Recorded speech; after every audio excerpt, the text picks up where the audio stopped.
ஓம் முருகா சரணம். வாழ்க வளமுடன். வெற்றிவேல் முருகனுக்கு அரோகரா. இன்றைய நாள் இனிய நாளாக அமைய எல்லாம் வல்ல அப்பன் முருகனின் அருள் எல்லோருக்கும் கிடைக்கப் பெறுக. நாம் வாழும் வாழ்க்கையில் எல்லோருக்கும் தெரிந்த ஒன்று, பிறப்பும் இறப்பும் ஒரு முறைதான். அதனால் இருக்கும் போதே நாம் வாழ்ந்து காட்ட வேண்டும். நாம் காலத்திற்கு பிறகும் நாம் வாழ வேண்டும். மற்றவர்களுக்கு வழிகாட்டியாக. இதுபோல் வாழ்பவர்களே ஒரு சிலரே.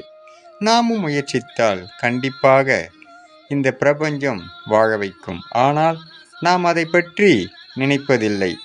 நாம் நினைப்போம், வரும் தலைமுறைக்கு நமது வாழ்க்கையை வரலாறாக கொடுத்து செல்வோம். ஓம் முருகா சரணம். வெற்றிவேல் முருகனுக்கு அரோகரா. முருகனின் அருள் சகலமும் பெற்று வளமுடன் நலமுடன் வாழ்க. ஓம் முருகா சரணம். முருகனின் மகன் ரவி முருகன்.